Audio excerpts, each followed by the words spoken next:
What's going on, everyone? Sergeant Argubright here today, and we're finally reacting to The American Revolution by Oversimplified, Part 2. Last episode, which was a few days ago, George Washington and his armies were being badly beaten by the British, and they were in full retreat. So now we're gonna see what's going on with that.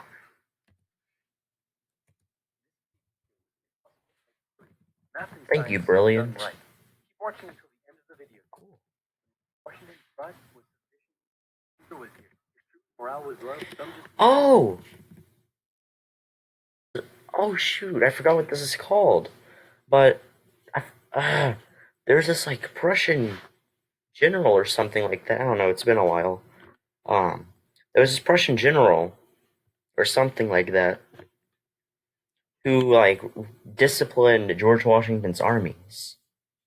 And after that, George Washington started doing pretty well.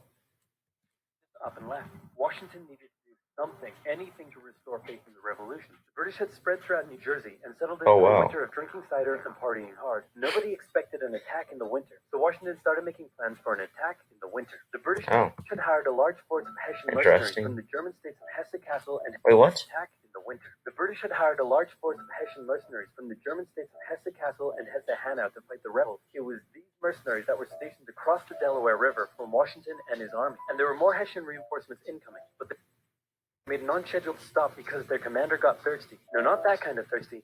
That kind of thirsty. No. It was Christmas Eve and a blizzard outside when Washington heard the Hessian defenses were down, and he decided to attack. He made a perilous crossing of the icy Delaware River.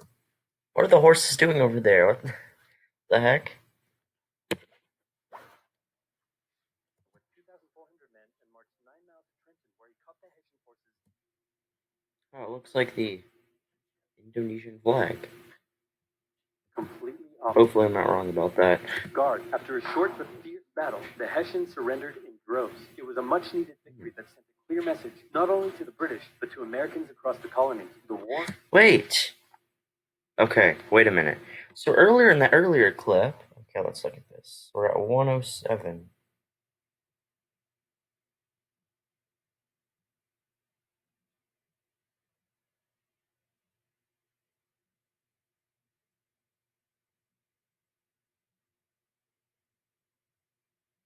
Okay, whatever. It showed that river clip earlier whenever I said, oh my gosh, look at those. Oh, the horses are right there. They're actually in the scene. Look at them. Where my mouse is. Anyways, they used the wrong flag. Apparently in this photo, or this picture, they're using this flag, not the other flag with the Union Jack on the corner. Was far from lost. General Cornwallis led the British forces south to counterattack the Americans, but in a series of battles, Washington's defensive position and flanking maneuvers defeated the British 3 times in 10 days. I wish I would have talked about that Prussian guy that I was talking about, but oh well. I guess I won't talk about that. The British decided to abandon southern New Jersey for the rest of that's a lot. The winter. Washington finally set up a winter camp in Morristown, but for the Americans, there was much less partying than the British. Elsewhere, the British had taken Newport, Rhode Island, because it was a good naval base. In the south, they failed to take Charleston, South Carolina, which left British loyalists unsupported and vulnerable to more harassment and I don't think they looked like that. Even mass expulsion. Congress sent Benjamin Franklin to France. Wait, what? So they just sent him to the Native American lands, or what? No, those aren't. What am I saying? Those aren't controlled by the Native Americans. I don't know what I'm saying. Sorry. Supported and vulnerable to more harassment and even mass expulsion. Congress sent Benjamin Franklin to France on a mission to convince them to join the war. And while the French generally loved any opportunity to hoodwink the Brits, they didn't want to join unless it was a sure win. So for now, Franklin spent his days chilling out and chasing tail. The British Parliament didn't believe the war wasn't over yet, and the pressure was on to end it. So the British came up with a plan. General Burgoyne in Montreal and General William Howe in New York would advance through the Hudson Valley and meet in the middle, splitting the colonies in two. And oh yeah, this battle. Isn't this like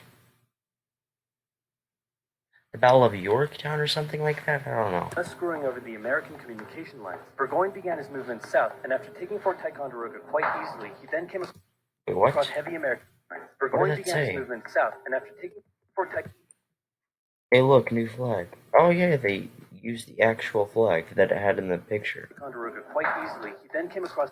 Oh, sad face. Heavy American resistance, so he sent Howard Dingle-Dongle asking if he'd be showing up anytime soon. Meanwhile, Howard completely abandoned the plan and gone for all out personal glory by capturing the American capital, Philadelphia. He defeated Washington and his army at Brandywine Really, the capital is Philadelphia. That's interesting. Creek by using the old hit him with a decoy and flank him from behind tactic. And Philadelphia was now in British hands, forcing Congress to escape from the Battle of Germany. But Burgoyne was left on his own to face the ever-increasing American force in Saratoga. Oh, the Battle of Saratoga, not Yorktown. Okay. General Horatio Gates I remember with our now. old friend Benedict Arnold to deal one final blow to... Well, why is there such a stark contrast between the animation, like the drawing style, I mean? Like, there's that, and then there's that. What the heck? Burgoyne's army. Arnold wanted to take the fight to the British, but Gates wanted to wait for the British to come to them. After a heated debate, Gates, the senior officer, told... Did they really throw fruit at each other, though? Arnold to go to his room, but Arnold defied his orders, and at the Battle of Bemis Heights, he charged at the British and obliterated them. Great job, Horatio. By the way, what happened to that other guy who was in Saratoga? Who? Benedict Arnold. Never heard of him. Ouch. Didn't something like that happen in the last episode? Hey, George, didn't I do a great job? Taking Philadelphia and all? Oh, no. Didn't I? You're fired. Both Burgoyne and Howe returned to Great Britain, leaving British General Henry Clinton to take charge of the war. And the war was about to take a nasty turn, because with the victory at Saratoga, the French were finally ready to join the Americans. All right, Benny, we're in. Hey, isn't this kind of funny, you know, because you're a republic trying to overthrow an absolute monarchy, and I'm an absolute monarchy helping you? Like, could you imagine if your revolution inspired my people to revolt against me? Oh, no, the French Revolution. And then they imprisoned me and all my family, and they chopped all of our heads off? Could you imagine? That's called foreshadowing. 2027, what? That already came out. For now in America, winter was here once again, which meant yet more disease, more starvation, and even a little mutiny. After losing Philadelphia, Washington's job was again on the line, but suddenly, a Prussian guy with a very fancy name hired... Ah, here he is. Oh, that's a long name. But yeah, here he is. That's that Prussian guy I was talking to you about. Finally, they talk about him. Frederik Wilhelm August Heinrich Ferdinand Stuyvesant? Never heard of that before. By Benjamin Franklin, showed up out of nowhere and said, "Hey, I'm here to give your men a European military training." And train them he did. They learned how to shoot accurately, how to march in formation, where to poop and where not to, and strict punishments were handed out to any who didn't comply. Washington's army came out of the winter in 1778 a new and improved force, ready to take Philadelphia back from the British. In the end, though, they didn't have to. With the French entry into the war, the British ordered General Clinton to evacuate Philadelphia and consolidate all of the British forces in New York. So Washington sent Benedict Arnold to reoccupy and secure what happened there? city as he pursued the British through New Jersey on land, eventually finding a good opportunity to attack at Monmouth Courthouse. The battle took place on a sweltering hot summer's day, and as many soldiers died from heat stroke as they did from battle. In the end, after some incompetence / borderline treason from Washington's second in command, it was a draw. And in this war, a draw is kind of a victory for the Americans. Next up, let's talk about this guy. This is John Paul Jones. John Paul Jones is handsome, Scottish, and absolutely insane. When the war first broke out, everyone was like, how did the colonies expect to stand up? Oh yeah, Spain. They also help America. To the might of the British Navy with their meager... Then they take like Florida. Converted merchantmen. Yep, try telling that to John Paul Jones. This guy sailed to the British Isles, somehow captured a British ship off the coast of Ireland, and brought it back to France. Then he returned, attacking more ships, raiding towns, and evading capture the entire time. These are basically pirate tactics. But hey, if it works, it works. In one incident, he captured a British ship and returned to a Dutch port without an official ensign because his was lost during the battle. That's a big no-no and can have you arrested as a pirate. The Dutch helped him out by quickly creating a design based on Benjamin Franklin's description of what the American flag should look like, and they entered it into their records as an official U.S. flag. What they came up with looks pretty cool. The whole campaign probably played heavily on British morale and brought into question their ability to win the war. Fun fact, he was so cool that one of the towns he raided in 1778 gave him an official honorary pardon in 1999. Keep ripping in heaven, John Paul Jones. You're an angel, man. What the Continental Navy was lacking in resources, though, the French entry into the war made up for. The French began with naval skirmishes in the English Channel, and they sent a large fleet to America, although it sustained a lot of damage in a storm off Rhode Island. The Americans were hoping for a bigger commitment from the French, so John Adams went to France to help Benjamin Franklin continue negotiations. For a bigger... How come only some of them have, like, fully drawn faces. Commitment from the French. So John Adams went to France to help Benjamin Franklin continue negotiations. Oh, good. You're finally here. Check this out. Hey, ladies. I'd like to fly you like a kite, because you're electrifying. Isn't this great? Is this what you've been doing? Yeah. Why? We were sent here on a diplomatic mission to secure military support from France, not to philander with the locals. Wait, no, ladies, come back. Oh my god. Worst wingman ever. What? But the Americans would get some more help. The Dutch provided aid, although they never formed an official alliance. More significantly, though, the Spanish, who had already been providing aid, officially joined the war in June 1779. They would provide support in the Midwest and the Gulf Coast, campaigns that heavily impacted the Native American tribes in those areas. Both sides actually enlisted the help of Native American tribes throughout the war, sometimes even pitting those tribes against each other. In the summer of 1779, after a series of raids against the Americans by the Iroquois, Washington organized an expedition that burned down more than 40 villages, forcing the tribes to relocate to Canada for British protection. That's a lot of villages. And another group that shouldn't go unmentioned were African Americans, both free and enslaved. They joined both sides of the war, hoping to gain their freedom. But afterwards... Oh, you can barely see him. Many were simply returned to slavery.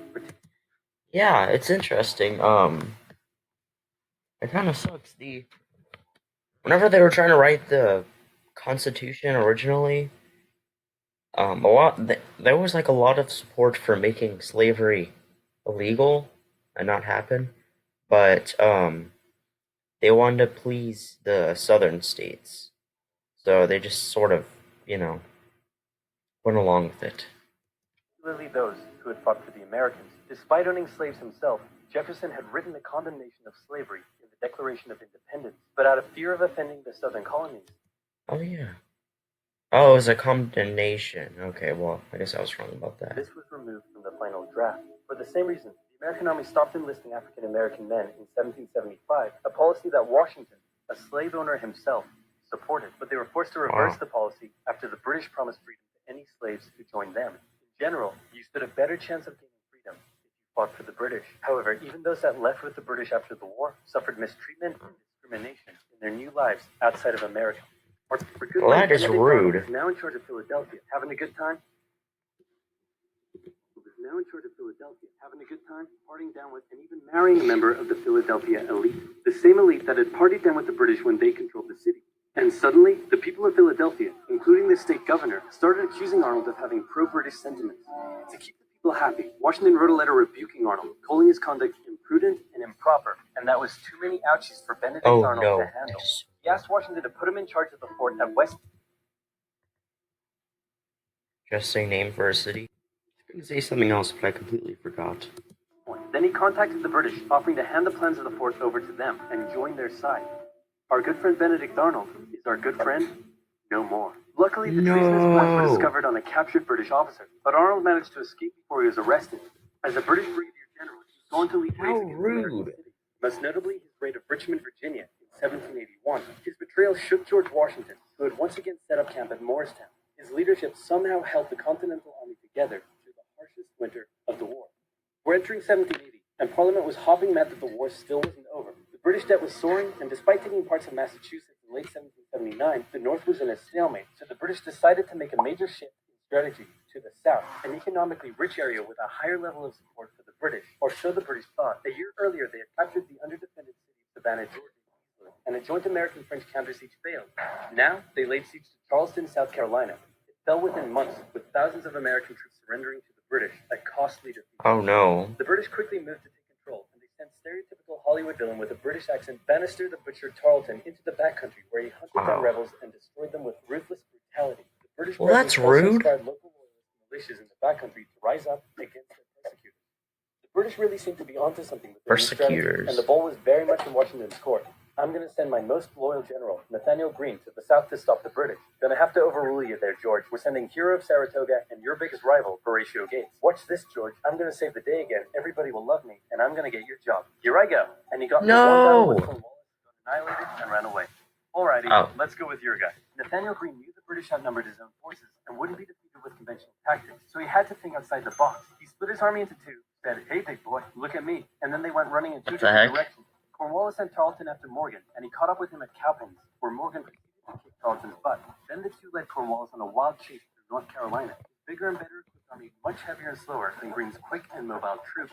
What are they doing? Cornwallis further and further from the supply line, then crossed the Dan River into Virginia, picked up some reinforcements, and turned back to face the now exhausted British. At the Battle of Guilford Court, the two sides engaged in vicious close combat. Cornwallis, fearing loss, fired his big guns into the chaotic fighting, cutting down many of his own men. Greene retreated, giving Cornwallis the victory, but Cornwallis lost a quarter of his men in the fight. Wow. It felt much more like a British. A quarter? At this point, both sides desperately needed something. Wait, he's like marching straight up all these states with only like 2,000 men? What the heck are they doing? To happen soon to end the fighting. The British were running out of money, while the Americans were again facing.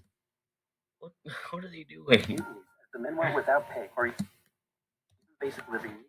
Fortunately, the French were now showing up in greater numbers and were ready to fight. After his encounter with Thank Greene, you, France. Cornwallis decided the only way to win the South was to first prevent the Southern Continental Army from using Virginia as a supply base. So he abandoned the Carolinas, moving to Wilmington and on to Yorktown, a position the British believed would be easy to supply and support. Oh, here's the Battle of Yorktown. Many farms, stealing horses and supplies from the locals, but also freeing thousands of slaves, many of whom joined him. The French saw Cornwallis' new position as an opportunity to land a decisive blow on the British. Washington wanted to attack Clinton in New York, but the French said it was a really dumb idea. And to be fair, it was. Instead, Washington sent out fake dispatches to make it look like they would attack Clinton, but secretly their combined force marched all the way down to Virginia. A large French fleet under the command of Comte de Grasse arrived and successfully cleared the British Navy out of the Chesapeake Bay. Dang! The combined land. Oh, it's like the French It's like the French Navy is beating the English Navy. Wow, that's crazy. Army in Yorktown. The American and French forces tightened in around the city, raining artillery down on Cornwallis.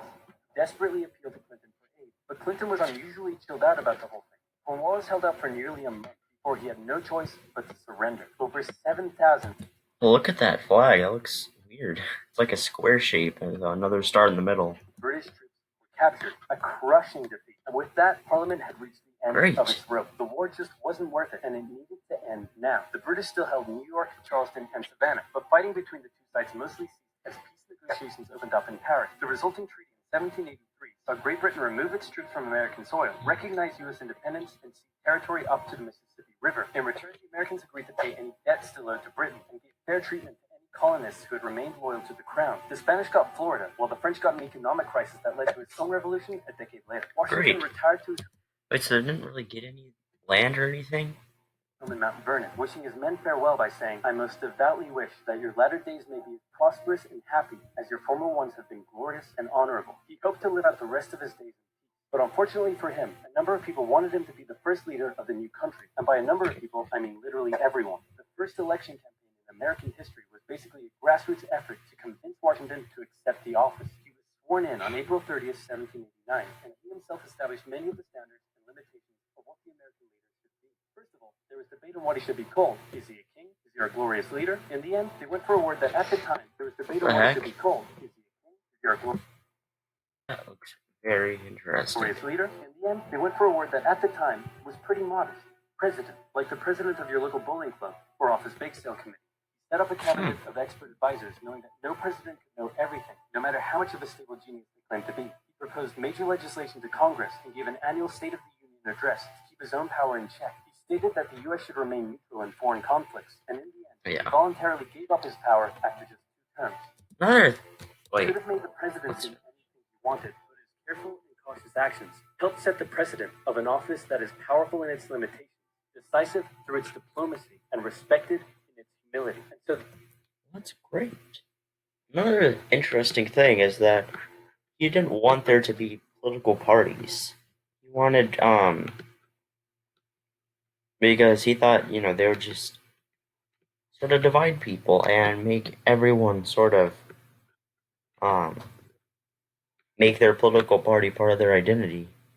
That sort of happens today. It seems like people, it's a lot harder for people to change their opinions and all of that because they identify so strongly with their political party, or that, and this isn't America, but probably happens in other countries too, with a multi-party system. And it just seems to divide people a lot. The United States was born, and everything was perfect. It had no problem. Yes. Not a single one. Certainly nothing that What? would, cause such an extreme divide that it would lead to a civil Slavery. war. Oh gosh. Anyway, moving on. Quick quiz. Name the most American thing you can think of. Baseball, Old Eagles, calling the winner of an America-only sports tournament world champions, or maybe math and science. Wait, math and science? That's Oh my gosh, really? They're gonna talk about their sponsor. right. If you didn't know, science is as American as combining chicken with waffles. And don't just take my word for it. Ask Thomas Jefferson. Of course, to do that, you would need a time machine, and that would take some math and a lot of science. If you want to deeply understand math and science, say you want to calculate the age of the universe. Well, that was great. Thank you all for watching. That was a very cool series. It's the American Revolution by Oversimplified, Part 2. Tell me in the comments if you want me to react to anything else, and other than that, have a nice day.